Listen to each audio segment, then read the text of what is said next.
Welcome back into the Pick and Roll NBA podcast with Jet and Sap, presented by Full Press Coverage.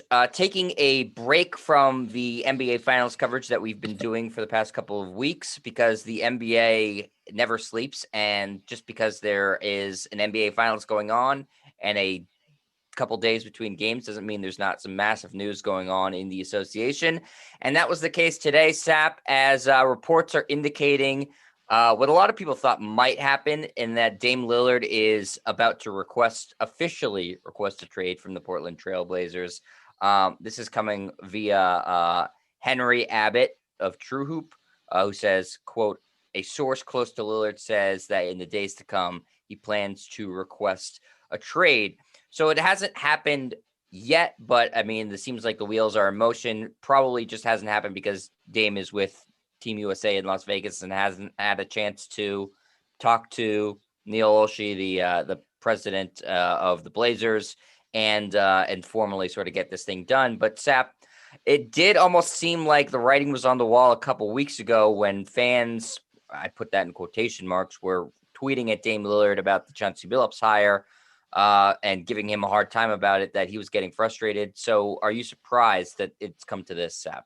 No, not at all. We talked about it a couple of weeks ago. In the process of hiring Chauncey Billups, there was some pushback by fans in Portland, people in Portland, because of Billups' rape allegations back in 1997.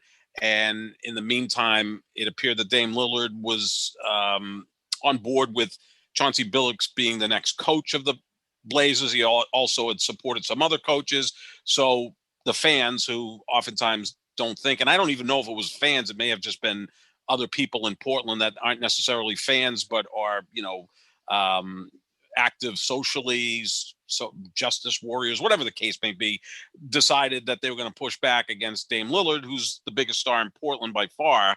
And I think it kind of turned him off for that. Now, I hope that's not the reason he's requesting a trade or is going to request a trade, because, these things happen from time to time in certain locations. And if there's 20 people on Twitter attacking you, you can't hold the whole fan base responsible for that. But I just think at this point, Dame Lillard realizes that there's really no mechanism for the Trailblazers to get that much better. They're not going to recruit free agents.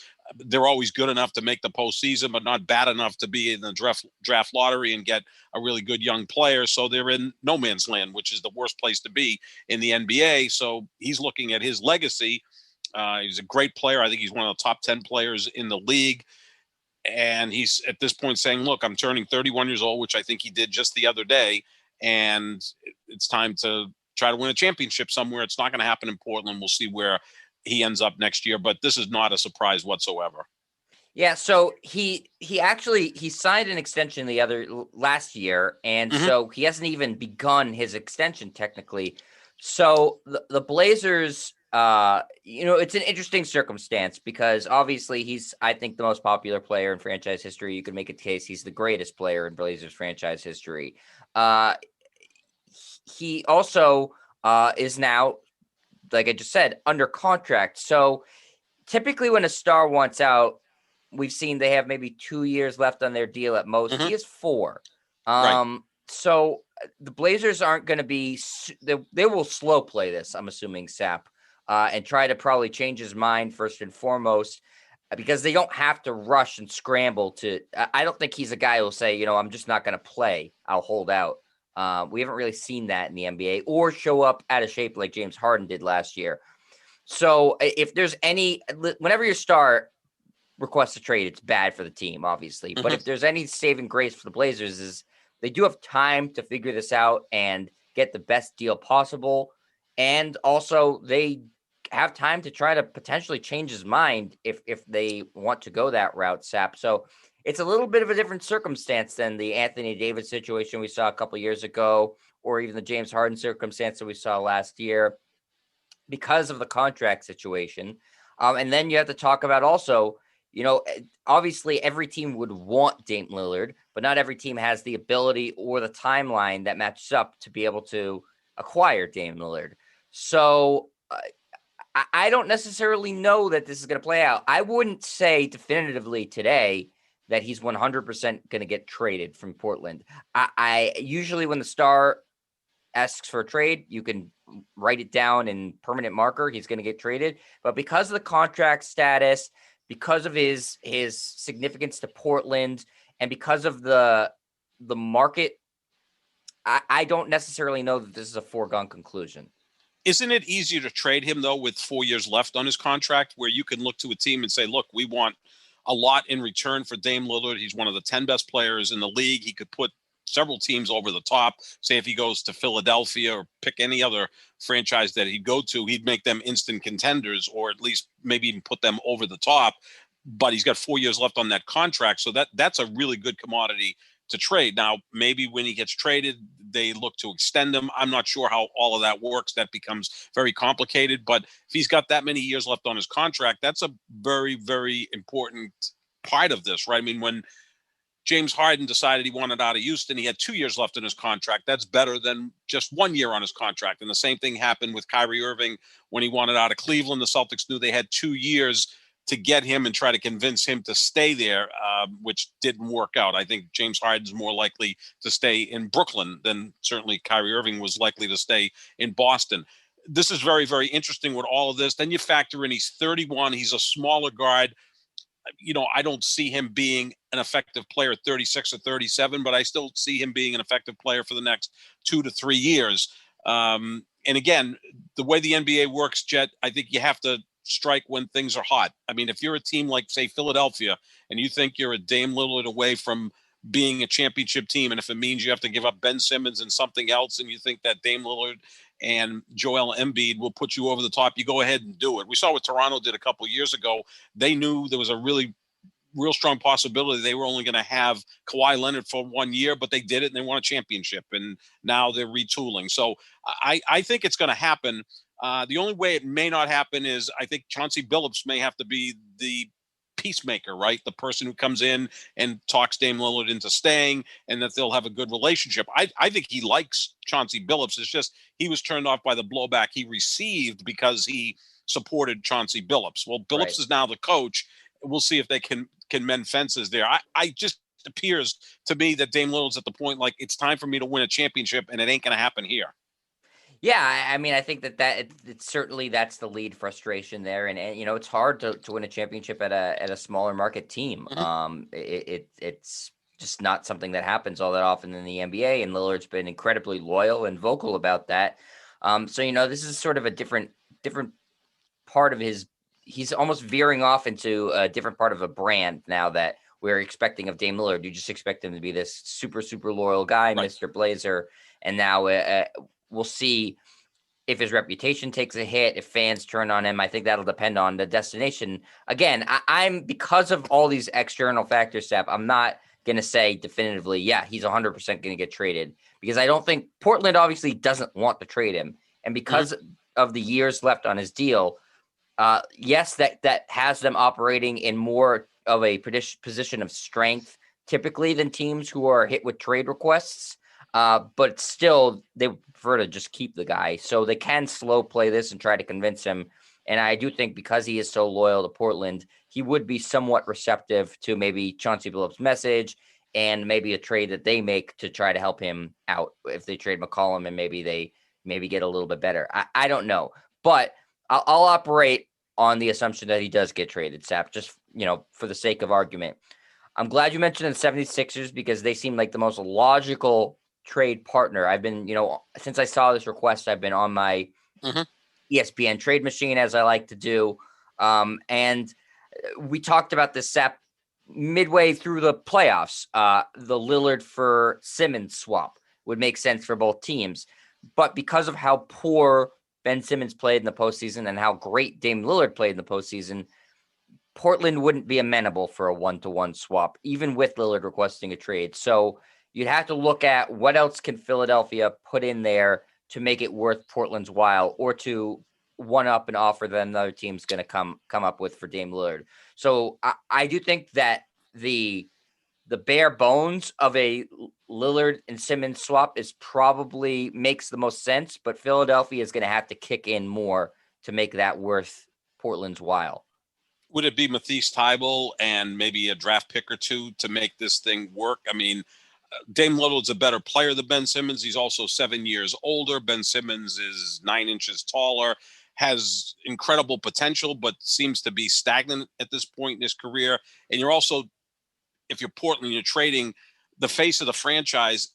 You think he's maybe the best player in Blazers history. I think he's the most popular player in Blazers history. I think Clyde Drexler was better, and certainly Bill Walton, when he was healthy, was better, but I'm not going to go into that. But now if you're trading Dame Lillard, who seems to be a guy who kind of embraces all of that, for a sourpuss and Ben Simmons, now you have to kind of sell him as the face of the franchise. Exactly. That's a tough one. That's a tough one. I mean, Ben Simmons, he's just kind of a unique guy. We've questioned if he really loves basketball. He doesn't seem to be a guy that's going to embrace being the face of the franchise, where Dame Lillard has been that guy, right? And I think if Dame was to go to Philadelphia with Joel Embiid, they'd be instant title contenders. I think they play great together. You know, the great guard with the great center. I mean, they could really put together a nice run in Philadelphia. So you'd have to get more than just Ben Simmons, Matisse Thybulle, who's a really good defensive player, maybe some draft picks. I mean, but you're also flipping your franchise from being a really good offensive team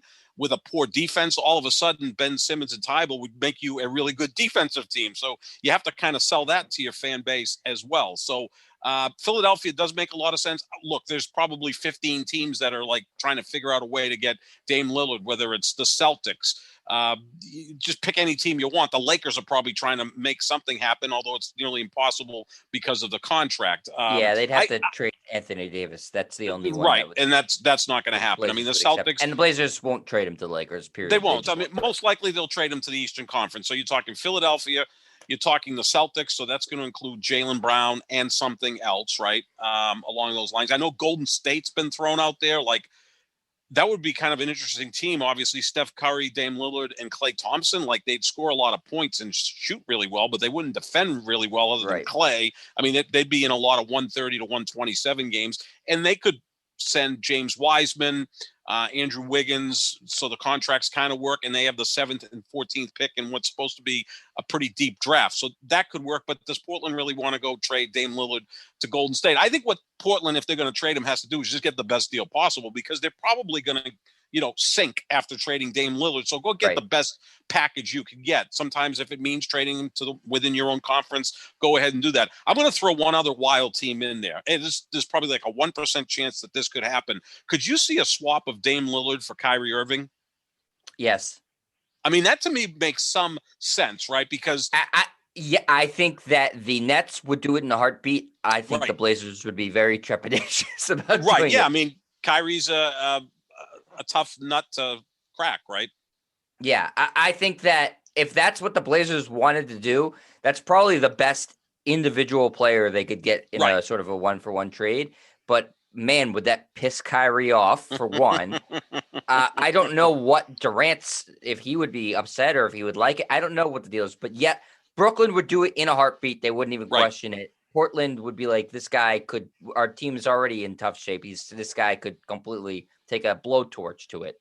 He might retire. I mean, Kyrie Irving could get traded, play like 3 weeks and retire. And then what's Portland going to do? They essentially would have given away one of the 10 best players in basketball for a guy that you can't rely on. I mean, if Kyrie Irving, might not show up. He may not even show up. Right. It may just be like, where is Portland? Is it, I know the earth's flat. Where is it? Where do I go?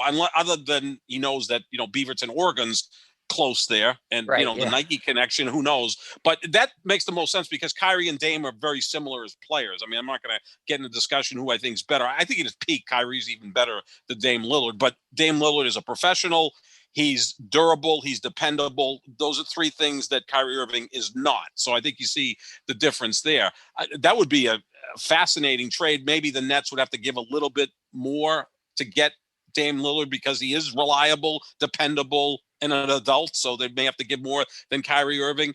What about if the Bucks were to lose in the NBA Finals? Would they look at maybe Chris Middleton and some other things for Dame Lillard? I don't know. Wouldn't get it done. No, because Middleton's a really nice player, but this is the biggest asset Portland has by far. If they're going to trade him, they better make it happen. They better make it count so that they can start to rebuild, or at least even stay relevant. Yeah, it's a young all-star and a player with potential and picks. That's probably that's what they want. how many teams can offer that? Not all that many. The Knicks have had their name floated out there, but the Knicks, if you look at their roster, they were a nice story this year. Their roster is still kind of dog crap, and Yeah. I don't know if they have anything of real substance to offer the Blazers outside of RJ Barrett, who I don't know what his ceiling is necessarily. If he's a player that has Yeah. all-star potential, even if the Knicks want to get, and then the Knicks are just built around Randall and Lillard, and then it's basically the same thing that they have going on in Portland. They're a first Yeah. round or second round exit. That's a lateral move for Dame Lillard, right? He goes from being a 5 or 6 seed in the West to being a 5 or 6 seed in the East, and doesn't really have a better chance to win a championship. Except the team that I've sort of identified to me as a trade partner that I think could work is the Pelicans. I don't know if Lillard has any interest in going there, but if Brandon Ingram and some of their other young pieces, and they have picks too for Lillard swap, maybe both teams are interested in that. Ingram is young and has obviously all-star potential. Maybe pairing Zion with Lillard is granted it shortens the window a little bit because Ingram's much younger. Maybe that's something the Pelicans are interested in doing. I think Portland would be open to that because Ingram's that sort of wing scorer that every team looks for, and it works out salary cap wise. So maybe the Pelicans are interested in that. That just all depends on how they view the risk reward of getting a guy who's 31 to pair with Zion, who's 22. Yeah, that's always difficult, but I think at some point teams have to kind of get through all of that and say, we've got a chance to get Dame Lillard, one of the 10 best players in the league. Let's go do it. And let's kind of take a leap of faith and expect that can work with Dame Lillard and Zion Williamson. That's why I think Masai Ujiri is the best executive in the sport, because when he made that trade for Kawhi Leonard 3 years ago, it was like, boy, this is kind of risky because we know Kawhi is a little bit flaky. He's only got 1 year left on his contract. He's probably going to play elsewhere.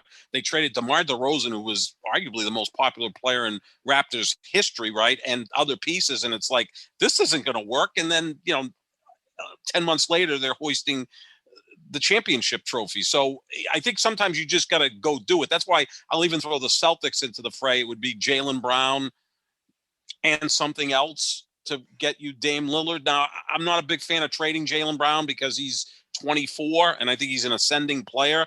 And the only question I have with Dame Lillard is he's 31. He's a smaller guard. He's not a small guard. He's bigger than Isaiah Thomas. He's bigger than Kemba Walker, but he's not much bigger than those guys. He's about 6'1", 6'2" max, well put together. He's not a thin guy, but we've seen so many times where those 6'1" guards, once they get to 33, 34, they're not quite the same. I mean, Chris Paul's been able to maintain a high level of play, and he's 36, but he plays kind of a different game than Dame Lillard. So that's the only concern I would have. I mean, as a Celtics guy, would you trade Jaylen Brown and say Marcus Smart straight up for Dame Lillard?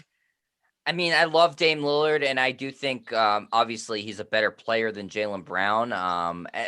But unless I feel very confident that it's a core that can win me a championship, I'm not pulling the trigger on trading Jaylen Brown or Jason Tatum because you still need that third guy, and then you have no real mechanism to doing it. Is Jason Tatum and Damian Lillard better than Dame Lillard and CJ McCollum? Yeah, it's definitely better than that. But is it better than Milwaukee's team right now, or Brooklyn's team, or even Philadelphia? I'm not convinced of that. So because I don't think that's a good move for the Celtics. If they could get Lillard without trading Brown or Tatum, then it's a no-brainer. But you need the three guys really. And that sort of takes away the Celtics have no real ability to add a third guy after that too. So does it make them better for one season, maybe 2 seasons? Yeah. But does it get them to the finals? I would say probably not. So I would not do that if I was the Celtics, Sap. And maybe I sound crazy because obviously Lillard's a superior player to Brown. I mean, I'm not kidding myself into thinking anything otherwise, but I still think Brown has room to grow and get better as a player. I think Lillard is at his best and probably for the next year or two. But Tatum is so young and there's a lot of young guys on the team. I just don't know if that makes sense for the Celtics to do. It's a big swing, but if you're going to take a big swing, you got to make sure that there's a high likelihood that it's going to end up in a finals appearance. And I Well, don't think that that's what's going to happen. this is where the Celtics blew it when they had all that draft capital and they couldn't put it together to get a legitimate 100%. star.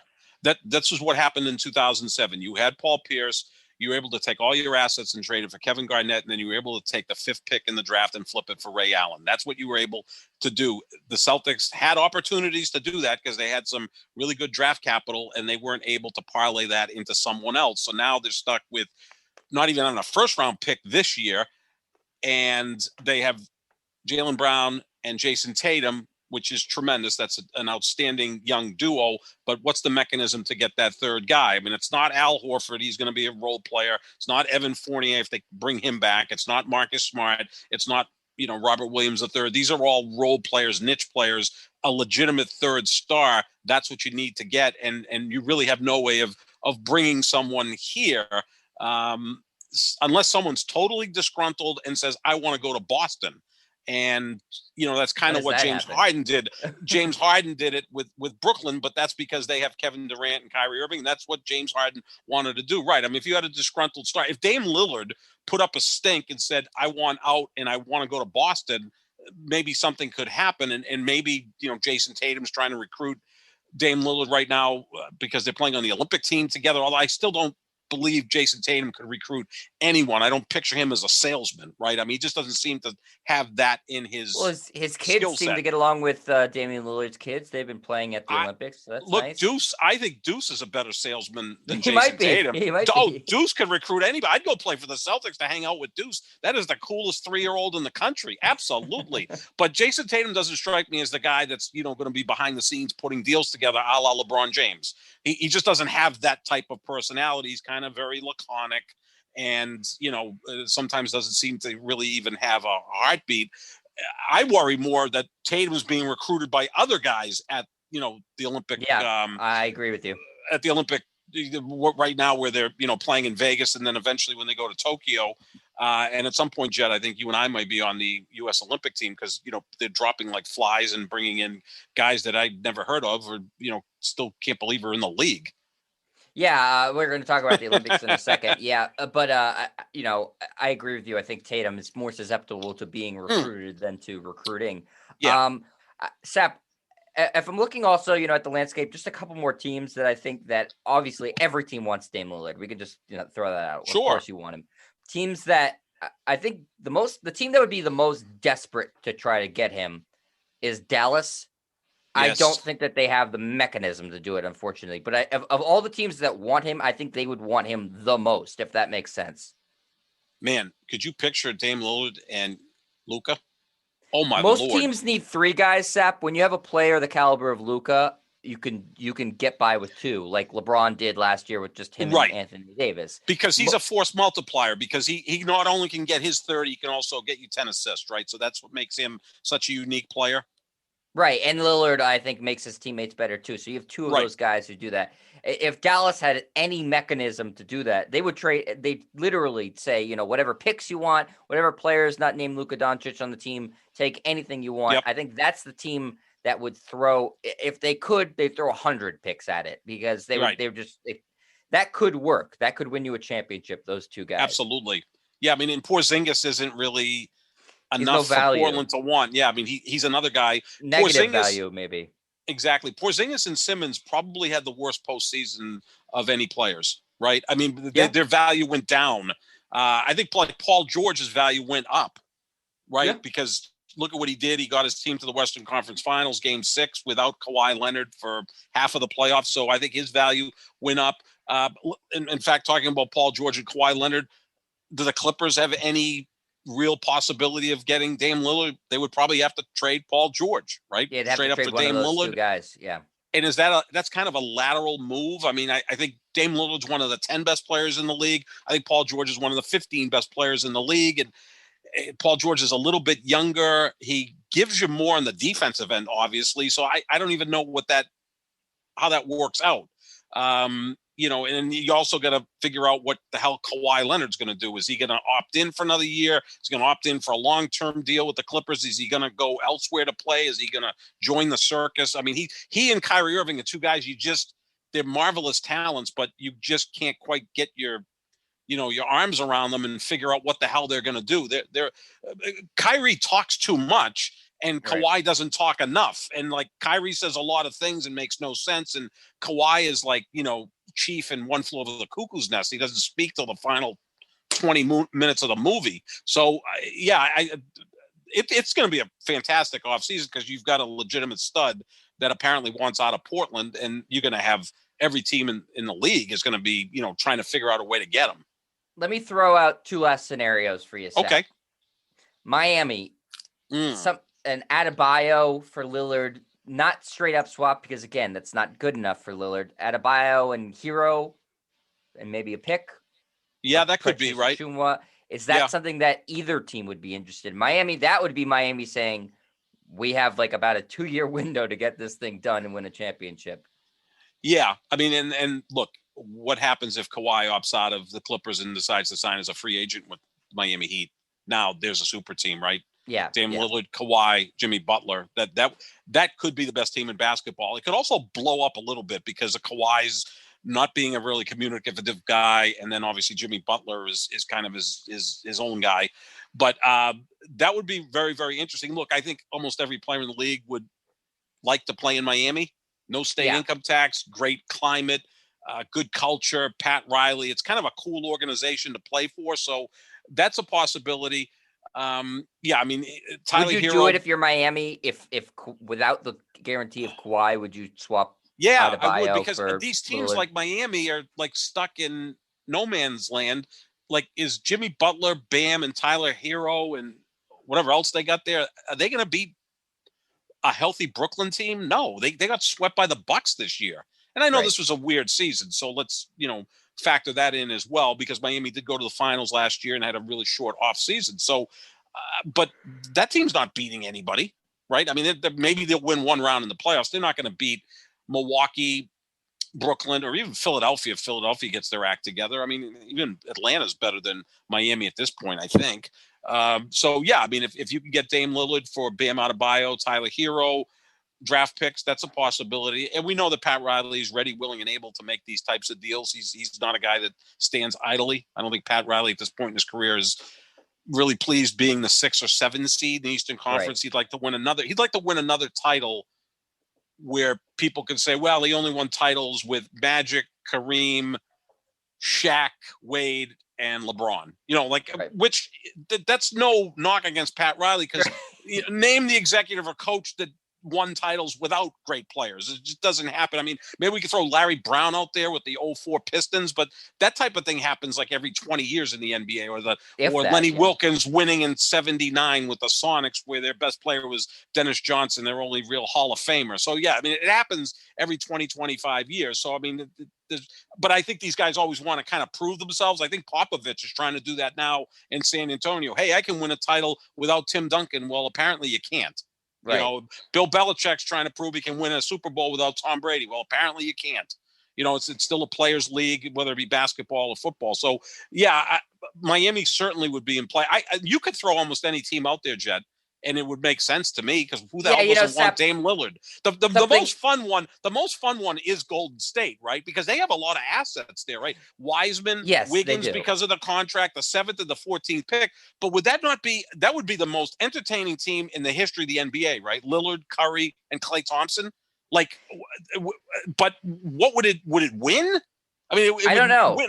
And no one knows what Klay Thompson's going to be like after, but let's say Klay comes back competitive basketball in 3 years. Geez, I think since the Carter administration, it feels like. But that would be a wildly entertaining team. Man, you'd have 3 of the top 4 shooters in the NBA. I mean, I'm not being I hyperbolic there. Those 3 and Kevin Durant, to me, are the 4 best shooters in the league. I know you could throw Joe Harris in, but Joe Harris isn't in that class.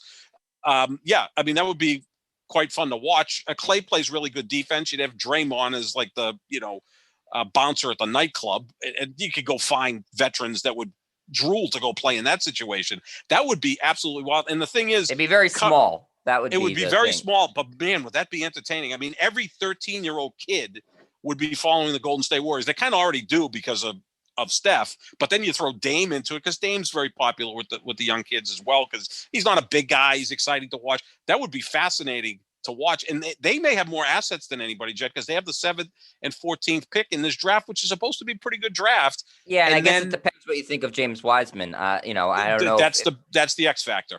If a team is high on him, then yeah, it makes sense. If they think he's sort of a basketball dinosaur, then maybe not so much. And Andrew Wiggins, because of the contract, we barely seen the guy play, Sap. I mean, he played 2 games of college basketball and then was hurt after like 14 games of the NBA. So I mean, is he going to be Greg Odom, like a big guy that can't stay healthy? Because those big guys, when they start to deal with injuries, they don't generally get healthy. Like Bill Walton, we mentioned him for the second time now in this podcast, one of the greatest players of all time, but could not stay healthy. The big guys, when they deal with injuries, it's not like you all of a sudden after 3 or 4 years of dealing with this, you become, AC Green as far as being durable. Those injuries kind of stay with you the rest of your career. But the interesting thing is Portland going to look to get like 4 things back in return, which you can kind of look at and say, okay, we get the 7th pick, the 14th pick. Wiggins is a nice player. Wiseman could be a good player. So we get 4 assets. If we can hit on 2 or 3 of them, we can be relevant pretty quickly. You know what I'm saying? Whereas if it's kind of a 2-for-1 deal and something doesn't work out and all of a sudden it becomes a 1-for-1 trade with Dame Lillard and you're going to lose that one unless, again, it's the Nets sending Kyrie Irving to Portland, but then you're dealing with, a flake who you don't know if is going to show up to play.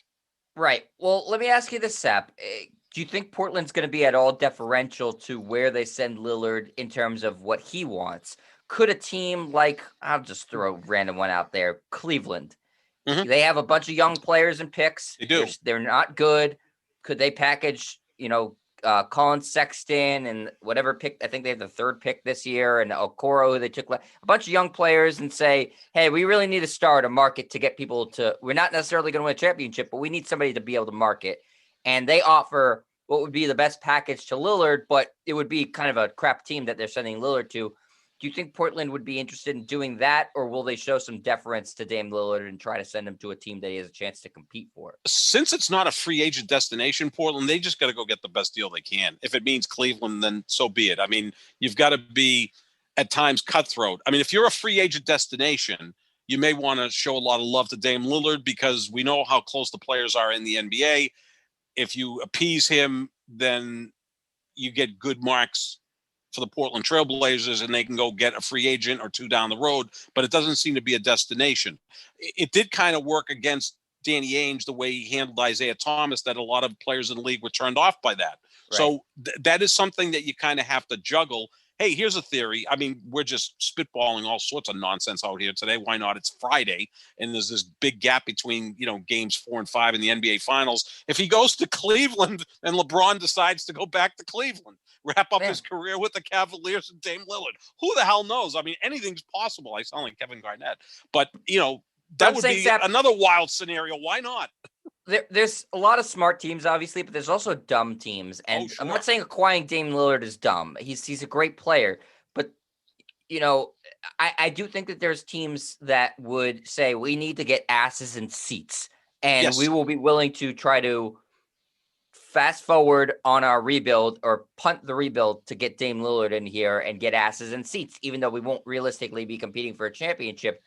That would all suck for Dame Lillard, but that's sort of the advantage that what Portland would want to take advantage of. Right. Like we talked about the Rockets a couple of times this season and the bath that Tillman Fertitta, their owner, took during the pandemic because he was in the restaurant industry. Could they package? They have 1 million picks now, Sap. Could they package those picks? They have the 2nd pick in the draft this year, some other young players, and say, we desperately need some attraction to try to recoup some of this money that I lost. Could they be in the mix for Dame Lillard? Because I don't think of him as a particularly brilliant basketball mind. Could they be in the mix for something like that? It would be foolish for the Rockets to do something like that because it doesn't put them anywhere near championship contention. No. But could a team be so desperate to say, we need an attraction here to be able to put fans in seats and then make the move? Yeah, it's a real possibility because Fertitta did take a bath during the pandemic. I mean, I think he lost a big portion of his fortune, and that will affect what he does running his basketball team, which he paid close to $2 billion for. It's not as if he just inherited the team or bought it 35 years ago. I mean, he laid out a lot of cash for that team. And then you had James Harden kind of lay down on the job. You had to move him, and now you're arguably the worst roster in the NBA, but you do have a lot of those draft picks. And at that point, it's almost like, come see Dame lead the league in scoring. They kind of had that with James Harden for a few years, but the difference is with James Harden, they were able to win because they had some other players with him, right? You had Chris Paul for a few years, Westbrook for 1 year, Dwight Howard. Capella was a nice player, Dwight Howard. Yeah, so they had some nice role players, Eric Gordon, PJ Tucker. They built a team that actually probably would have won the title in 2018 if Chris Paul doesn't get hurt in Game 5 of the Western Conference Finals. This was pre-Fertitta, though, remember. He was not the owner of that team. That's right. He wasn't the owner of that, yeah. So here he comes along, and it's been nothing but bad stuff for him, right? So, with your star kind of just, falling asleep on the job and forcing a trade out there, and now you're stuck with not much in the way of assets. So what about even Oklahoma City? Oklahoma City has what, 17 or 18 first-round picks over the next 7 years? I mean, they could package a bunch of them to Portland and say, okay, Dame's our guy here. It's a good basketball market, but again, does Dame want to go, okay, I'm leaving Portland to go to Oklahoma City. I'm going to be in the same situation, and I'm going to lead the league in scoring, which is nice, but what the hell does that do for my legacy? Because he wants to win a title. I mean, I think so that's why the trade is it's never going to be that simple, because he's going to want to go to only a few specific teams. Exactly. And there's only, of those specific teams, there's only maybe one or two that have the actual reasonable assets to make a trade work. So, we think of when the star requests a trade, okay, there's going to be, naturally, it's going to change the power balance of the NBA because it's going to form some sort of super team. But in a situation like this, especially with a guy under contract, all these teams, remember, we're kind of in uncharted territory, have been hurting financially. Yep. And if they don't have a product they think that can recoup some of that money, they might just say, we're not going to sit and be patient for a 5-6 year rebuild here. Let's get a guy who will sell jerseys and sell tickets. So I don't think it's a foregone conclusion that he goes to a team that he necessarily wants to go to and becomes a title contender. And if that's the case, Sap, he might rescind the trade request and saying, whoa, I don't want to go to Oklahoma City. I'll just stay here in Portland if you don't mind. Well, that's why I think that question you asked is a very important question. Will Portland say, Dame's been so important to our franchise for the last decade, let's send him to a contending team. We can get a lot back in return from whoever, Philadelphia, Boston, name a team that, Dame Lillard's going to put over the top or at least make a contender, rather than let's just get the best deal we can get and send him, like you said, to Cleveland or Oklahoma City or wherever. So, that I just don't think you can operate like that. I mean, listen, Dame Lillard, obviously you appreciate him, but you have to be business focused and focused on the health of your franchise. And like you said, if it's a free agent destination, then it's one thing. Okay, maybe you handle it a little bit more deferential. But since it's not, and Portland isn't, I think, like you said, Seth, you have to maximize the value. If you're sending him to a team that he has no chance of winning on, that's sort of tough luck, Dame Lillard. You requested the trade. We didn't want to trade you, but you're sort of forcing our hand here. We have to do what's best for the team. So I think that's something that could happen, Sap. I know I said two more, but this is my last question for you on the Lillard front. Well, before you go there, I just want to compare it to something that happened in hockey 20 years ago. So not too often that we have a basketball hockey, comparison. But the this Bruins, is where you lose me typically. Sometimes, because I know you're an expert in goaltending, but the rest of the sport you don't really follow. But Ray Bourque was here for nearly 2 decades, and late in his career, they moved him to Colorado. He was able to win a Stanley Cup, but at that point, Ray Bourque was 38 years old, and he was a legend here and had a great relationship with ownership. It's just a matter of the Bruins weren't close to winning a cup. He wanted to try to win a cup. He got to Colorado, won the title. That's a different situation where you acquiesce to that veteran player and say, yeah, we'll trade you to this contending team because, we'd love to see you win a cup. We're going into a total rebuild. This is different for Portland because Dame Lillard's only at the 31. Peak of his value too. He's 31 years old. Obviously wasn't at the peak of his value. No. Lillard, this is the highest value Lillard has ever had, I would say, right? Yeah, other than the fact he's 31, that's the only knock against him. But he seems to be in phenomenal shape. He's durable, and he's coming off of arguably his best year. I mean, I know they got knocked out in the first round, but he had some games in that series that were just ridiculous. It wasn't his fault. No, I mean the team's not very good around him, so let's not hold that against him. Yeah, so that's a situation where the guy's old. let's move him to a contending team because, he's been so good for the franchise. Dame Lillard is still Portland's biggest asset by far. So they better get something back in return that's comparable to what he has to offer. Okay, Sap, last question I mean it this time. Last question on the Lillard front. This is one for your Lakers. Ooh. Anthony Davis, Lillard, straight up. I think that's the only trade the Blazers would possibly accept to the Lakers. Would you do it? No. Well, no, I wouldn't. Yeah, that's I just wouldn't. I mean, I love Dame Lillard. I do.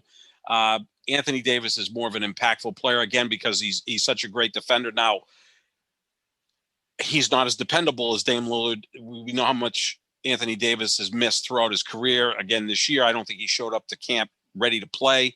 I could kind of write that off because it was such a short offseason. So, as I said many times before, I'm hoping someone gets in Anthony Davis's head, and maybe it can be the great Kareem Abdul-Jabbar, who still looks like he could go out and play at 73 years old, stays in great shape. Maybe he can get in Anthony Davis's head and say, this is the time in your career when you're 28 and you've had injuries, you've got to take conditioning and diet much more seriously.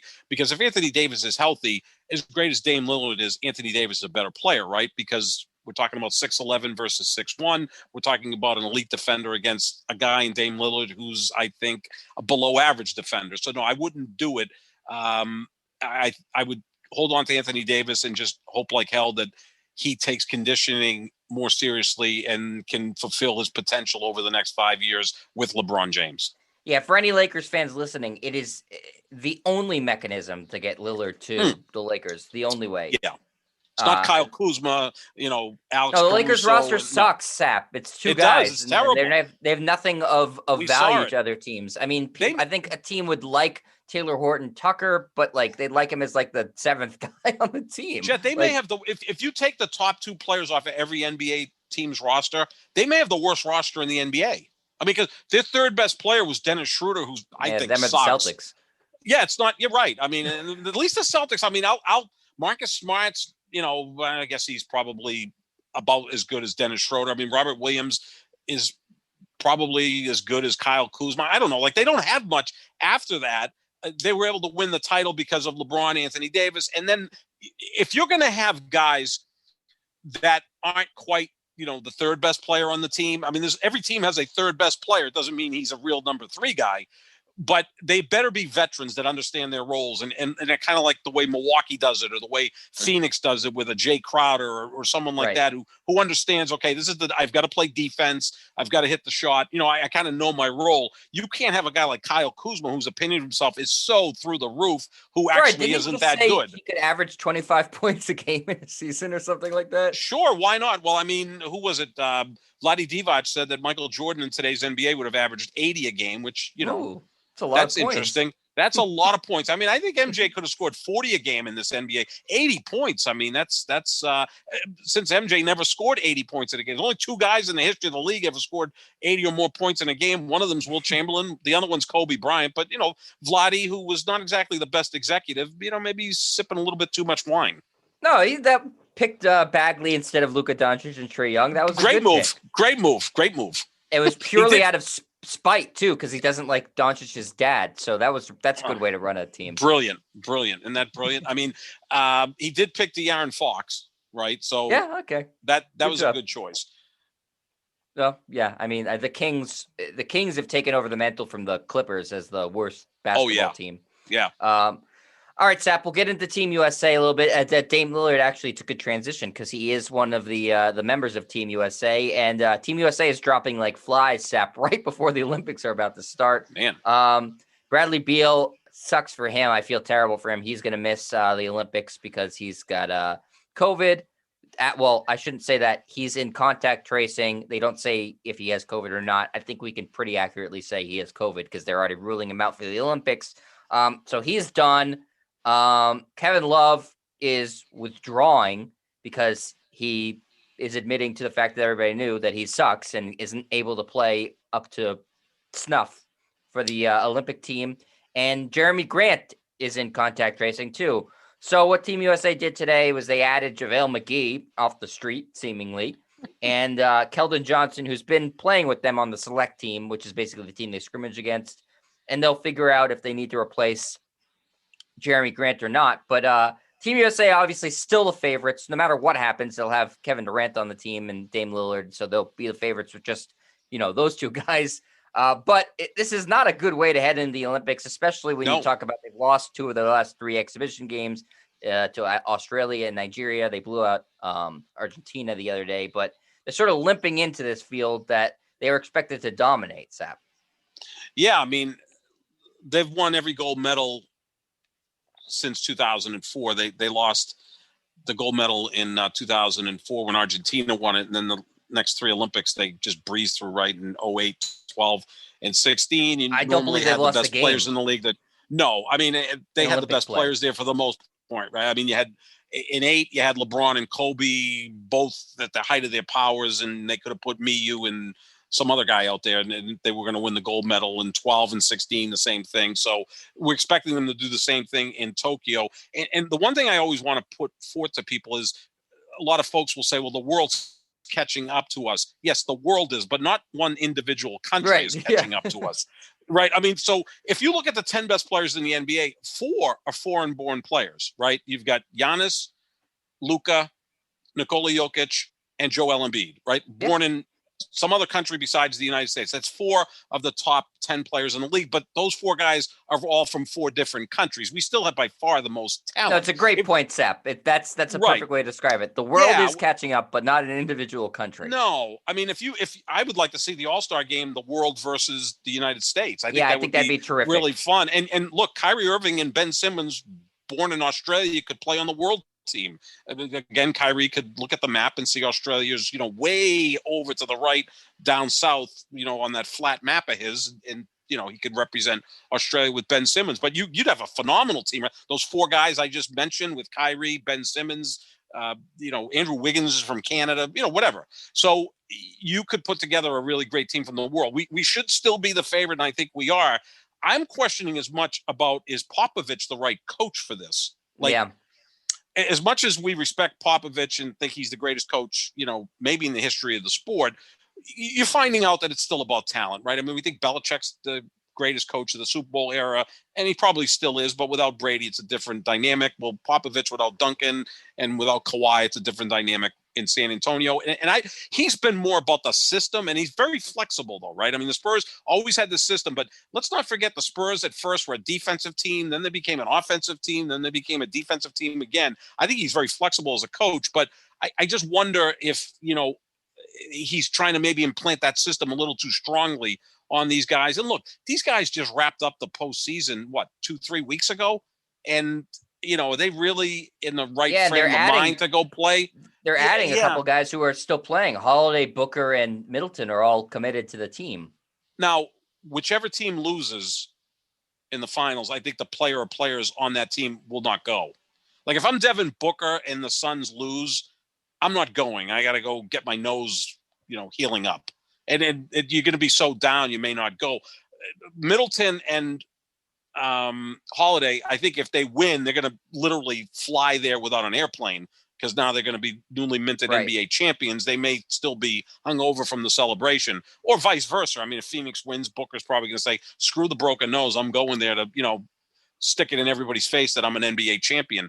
I'm sure he has some sort of rivalry with Jason Tatum. I mean, they're essentially the same age. They're both great young players. They're probably friendly or friends, but they probably have some dynamic there where they're competitive against each other. So yeah, it's just JaVale McGee. Was he just in Vegas and they just saw him and said, come join us? I mean, can we not do better than JaVale McGee? Unless they just want some guys on the team that don't want to play, just going to sit there and be good guys. And McGee is that guy, right? Because he won back-to-back titles with Golden State. I thought played a nice role on the Lakers last year. Maybe he's the lucky charm. Might as well bring Danny Green with them as well. Guys that just constantly win. Maybe that will rub off on the team. That's got to be the only thing is, is JaVale McGee going to play a lot in the Olympics?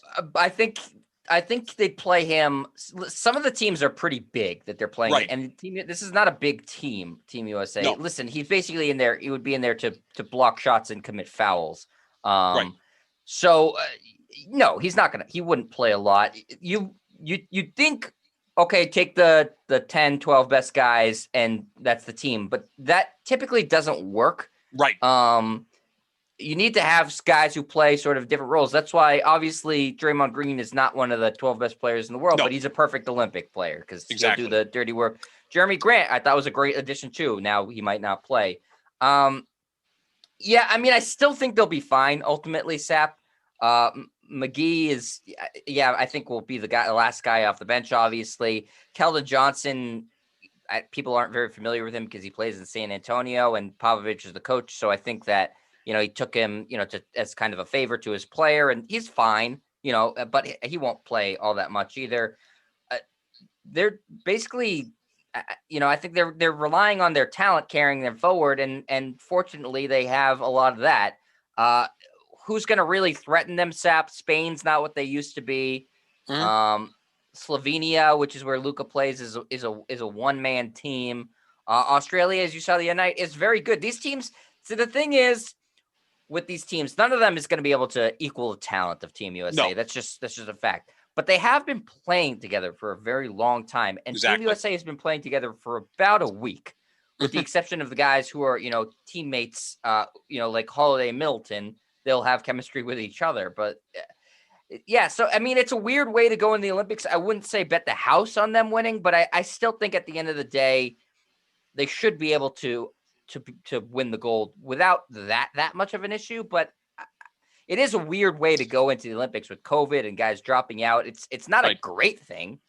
No, and it's a weird season, right? Because here we are in the middle of July and we're still in the NBA Finals. We're literally a month deeper into the calendar than we normally are. So there's no gap for the players to catch their breath and then go to the trials and, get the exhibition games in and then go to Tokyo. I mean, again, Middleton, Booker, Holiday are going to wrap up the NBA Finals, whether it be Tuesday or Thursday, and then get on a plane to Japan.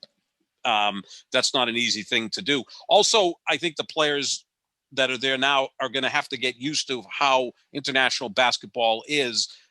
Much slower whistle, right? So now you've got guys out there that normally could get to the line 10, 12, 14 times a game if they so choose, whether it's, Kevin Durant or Jason Tatum or Dame Lillard. They can get to the line whenever they want in the NBA. Well, international rules, they're not blowing whistles like they do in the NBA. I mean, you're not going to see players, kicking their legs out and getting 3 free throws. It just doesn't happen in international play. I mean, you saw the games against Nigeria and Australia where the players are like, what do you mean there's no foul there? I got touched, and the referee's like, play on. This is international play. So I think they also don't have a relationship with the officials as they do in the NBA. And you don't think international referees. They're FIBA referees. They're not NBA referees. And this is not 1992 where everybody was in awe of the Dream Team.